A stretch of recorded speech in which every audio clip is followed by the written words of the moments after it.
Well, hello everybody. Bit of a random video from me. I'm just literally sat on the couch and preparing for the watch along later on, which you can all join me on, everybody. Apologies for the hair.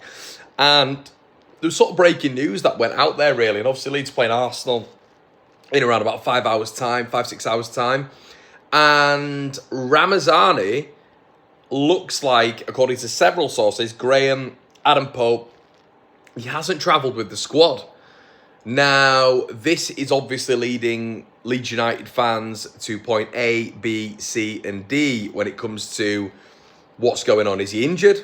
Well, Farke didn't mention anything when it came to a Ramazani injury the other day. Option B is that Ramazani maybe is in talks with another club. Something's happened behind the scenes. But what do we know as facts? The manager doesn't really like him. I think we're all aware of that. 800 minutes last season. We've spoken about him multiple times on the rumour mill. Personally, I think it's a little bit of a mistake, us letting him go. But I do understand if it's on loan, okay? Because we don't know what the situation is going to be in a year's time. Will Farke be here? Will he not be here? That's the situation that you kind of got to look at. Would Ramazani work under another manager? That's kind of what you got to look at. I think letting him go for a permanent, as we've seen plenty of times in the last 2 years, 2 or 3 years, even when you go back to Marcelo Bielsa, really, when you look at Leif Davis and you look at other players that Leeds United have let go, some would coin Charlie Cresswell, who's now being approached by Dortmund at this moment in time.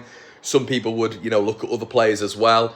I think it's smart, similarly to what we've done with Matteo Joseph, although it does feel that bridge has been completely burnt down when it feels him ever playing for Leeds United again. It feels like if Ramazani is to leave, I would like to see him go to like a championship club. I would like to see him go to maybe a Sheffield United.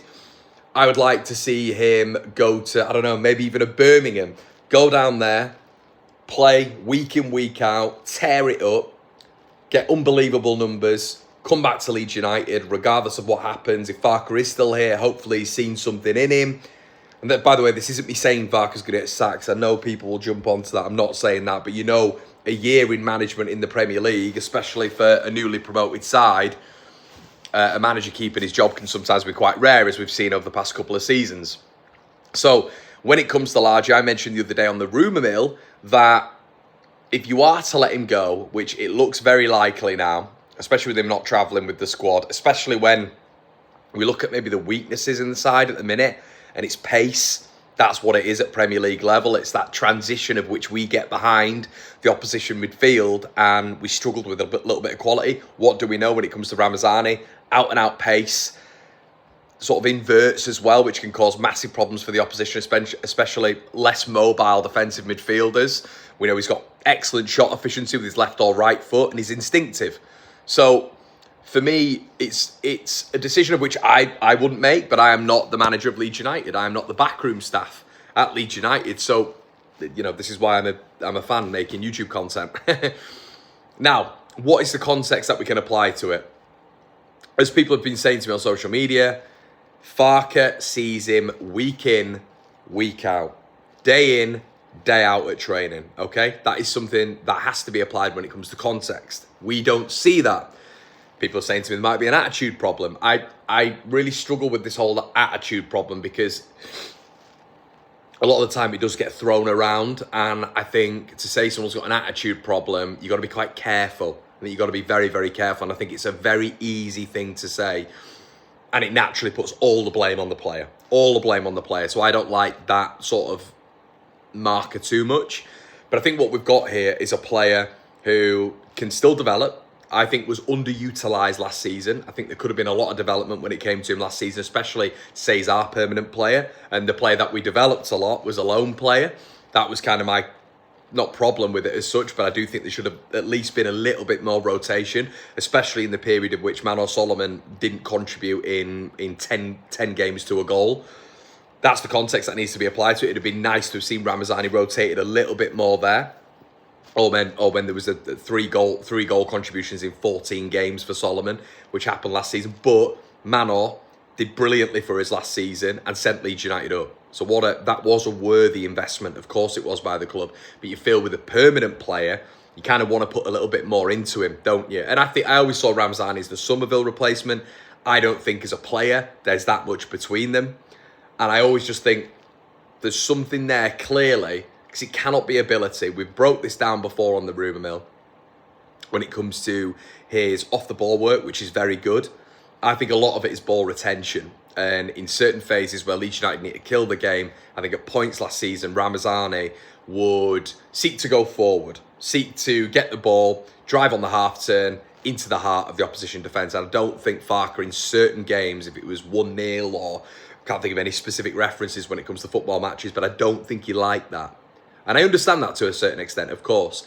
But the bottom line here is we've got a player who I believe none of us can question ability-wise. People will say to me, well, Conor didn't do it last year. Well, he didn't get given a chance.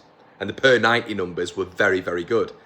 If you remember, the G&A per 90, Ramazani was top of the championship at large points last season. I don't know if that went to the very end, but in around March and April, he was top of the championship when it came to G&A per 90.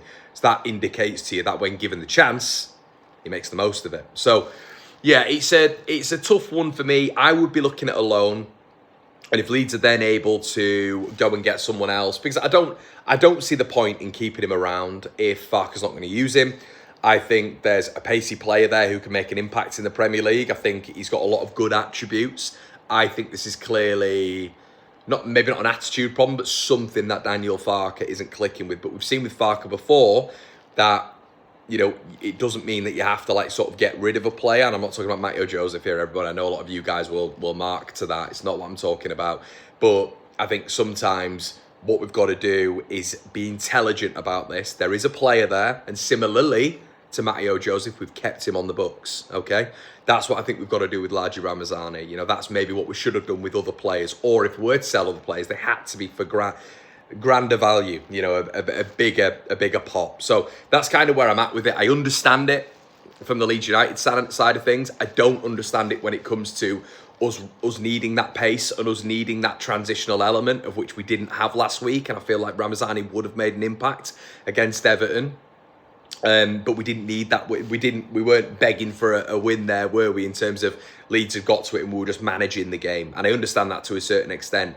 But what we have to do is in the Premier League, we have to hurt teams on the break. And I thought with how sharp he was in pre-season, which I did think he was, I thought we were going to have an element of that. It doesn't seem to be like that. I mean, Ramazani's spoken previously as well, hasn't he, about coming in this season and making an impact and wanting more minutes. It doesn't appear to be the case again. So you have got to let him go. If you can go in and bring a Johnny Rowe in, great. A style of player like that who Farke prefers, fine, absolutely fantastic. Let's just get this done quickly and bring another attacking player in who's going to impact the squad. Guys, catch me for the watch along in the instant match reaction later on from 4:30. Let me know what you think about this in the comment section below. Interested to hear your thoughts. I'll see you soon.